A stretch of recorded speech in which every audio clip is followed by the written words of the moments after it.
Selamat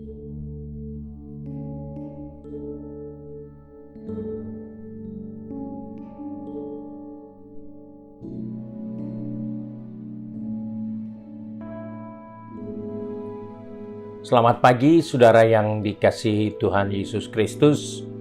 Pagi ini kita jumpa pada hari Senin, tanggal 26 Juli 2021. Pagi ini saya akan membaca dari Injil Yohanes pasal 5, ayat pertama hingga ayat yang ke-5. Di situ ayat firman Tuhan berkata sebagai berikut. Sesudah itu, ada hari raya orang Yahudi dan Yesus berangkat ke Yerusalem. Di Yerusalem dekat pintu gerbang domba ada sebuah kolam, dalam bahasa Ibrani disebut Betesda. Ada 5 serambinya, dan di serambi-serambi itu berbaring sejumlah besar orang sakit, orang-orang buta, orang-orang timpang, dan orang-orang lumpuh, yang menantikan goncangan air kolam itu. Sebab sewaktu-waktu turun malaikat Tuhan ke kolam itu dan menggoncangkan air itu, barang siapa yang terdahulu masuk ke dalamnya, sesudah goncangan air itu menjadi sembuh, apapun juga penyakitnya. Di situ ada seorang yang sudah 38 tahun lamanya sakit. Puji Tuhan, kita baru membaca satu kisah yang menceritakan apa saja yang dibuat Yesus dalam perjalanannya ke Yerusalem. Dari persoalan yang kita baca tadi, bahwa Yesus mampir di kolam Betesda, dan dia berjumpa dengan seorang yang sudah cukup lama terbaring di situ dan sakitnya 38 tahun. Dari pembacaan kita melihat bahwa Yesus dia begitu memperdulikan kesusahan manusia. Padahal di kolam Betesda, cepat atau lambat pasti semua sembuh. Karena pasti siapa yang mendapatkan kesempatan pertama setelah ada goncangan oleh malaikat, itu pasti sembuh. Dan di situ daerah yang sangat luar biasa. Ada malaikat yang tugasnya setiap tahun sekali datang membuat mujizat. Jadi dari satu sisi kesannya di situ tidak terlalu banyak masalah. Tetapi Yesus datang ke tempat itu karena dia ngerti. Ada orang yang susah, ada orang yang perlu pertolongan. Dan itulah yang diingatkan kepada kita sebagai orang percaya, bahwa situasi kondisi yang kita harus jalani tentunya bukan kondisi yang nyaman, enak, atau seperti yang biasa-biasa. Sekarang kondisinya menjadi luar biasa. Tapi ingatkan dirimu, Yesus selalu memperdulikan kesukaran, kesulitan kita. Itu hal pertama yang saya temukan dari pembacaan ini.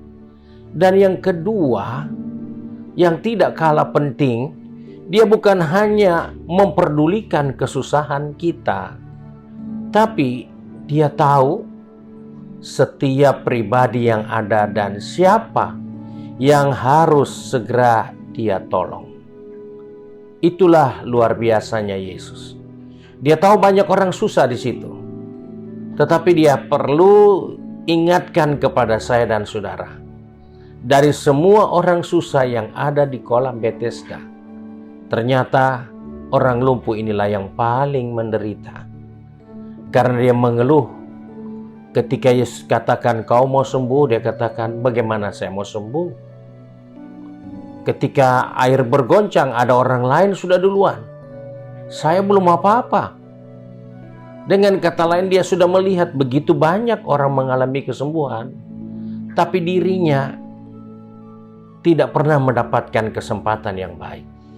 Dan di sini kita menemukan Yesus bukan hanya memperhatikan kesusahan, tetapi dia memperdulikan setiap pribadi. Dia tahu pribadi kita membutuhkan pertolongan seperti apa. Dia tahu.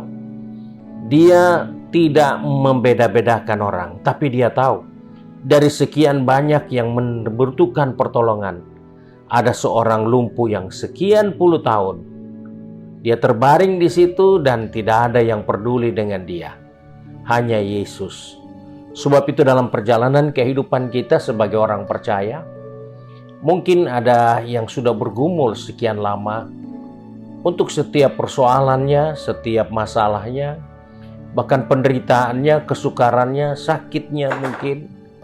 Ingatkan dirimu, Yesus memperdulikan setiap pergumulan kita, masalah kita. Dan juga, dia bukan hanya memperdulikan setiap masalah, dia tahu pribadi-pribadi yang harus segera ditolong. Sebab itu jangan putus asa. Jangan kehilangan pengharapan. Karena Yesus memperdulikan kita dalam segala keberadaan kita. Dan dia tahu pencobaan yang kita hadapi tidak akan pernah melewati kekuatan kita. Sebab itu di saat kita tidak dapat berdaya berbuat apa-apa, Alkitab katakan dia akan memberi kita cara yang terbaik untuk bisa menghadapi itu. Dan inilah yang dia ingatkan melalui peristiwa di kolam Bethesda. Seorang pribadi yang sudah sekian lama, bagi dia harapan untuk sembuh sangat kecil. Tapi Yesus memperdulikan dia. Sekecil apapun harapan itu. Tetapi kalau ada Yesus, dia menjadi sesuatu kepastian untuk kita menghadapi dan berhasil melewati pergumulan masalah yang ada. Sebab itu sebagai orang percaya, saya percaya kita juga merasakan situasi pandemi ini mengganggu bisnis, mengganggu ketentraman kita. Dan dalam situasi seperti ini ada banyak gonjang-ganjing yang lain terjadi di luar sana, membuat rasanya bertambah sulit. Tapi ingatkan dirimu, Yesus memperdulikan kita. Dia tahu setiap pribadi yang dia harus segera tolong. Dia tidak pernah lupa, dia selalu Allah yang setia. Dan dia akan memberikan jalan keluar yang terbaik untuk kita menghadapi semua pergumulan kita. Puji Tuhan, pagi hari ini mari kita satu di dalam doa kita.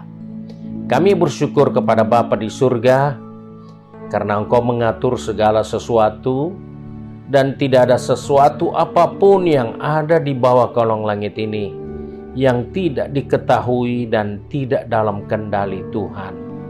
Sebab itu Bapa, kami bersyukur karena hari ini kami masih ada sebagaimana kami ada. Kami percaya itu kasih karunia Tuhan bagi kehidupan ini. Sebab itu Bapa, di tengah pergumulan kami, masalah yang kami hadapi, baik setiap pribadi, rumah tangga, usaha, pekerjaan, mata pencaharian kami tetap percaya Engkau Allah yang memperdulikan setiap kami yang menghadapi pergumulan masalah. Bahkan ada yang terbaring dalam keadaan lemah dan sakit, tidak berdaya. Kami tidak putus harap, karena kami percaya Engkau Allah yang memperdulikan kami.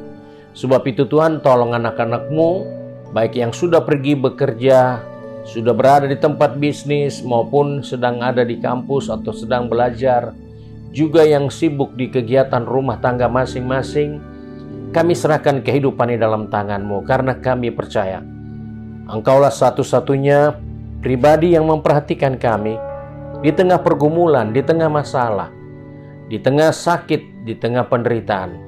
Engkau tetap Allah yang mengasihi kami. Sebab itu, pegang tangan kami, pertetapkan langkah kaki kami, agar hari-hari yang kami akan jalani, kami boleh melihat kebaikan Tuhan dan kasih setia Tuhan yang selalu hadir dan tidak pernah terlambat, sehingga kami selalu mempermuliakan dan mengagungkan Bapa di surga melalui kehidupan ini. Terima kasih Bapa. Kami berdoa serta mengucap syukur di dalam nama Tuhan Yesus Kristus, Juru Selamat kami, majikan kami yang baik dan setia. Haleluya. Amin. Puji Tuhan, hari ini kita dapat duduk di kaki Tuhan mendoakan bangsa negara kita, mendoakan pekerjaan Tuhan, mendoakan hamba-hamba Tuhan, pelayan-pelayan Tuhan, sampai jemaat Tuhan. Di zaman akhir ini kami boleh tetap hidup dalam kekudusan, dalam kesungguh-sungguhan, baik melayani maupun mengiring Tuhan. Dan kiranya Tuhan memberkati kita semua. Amin.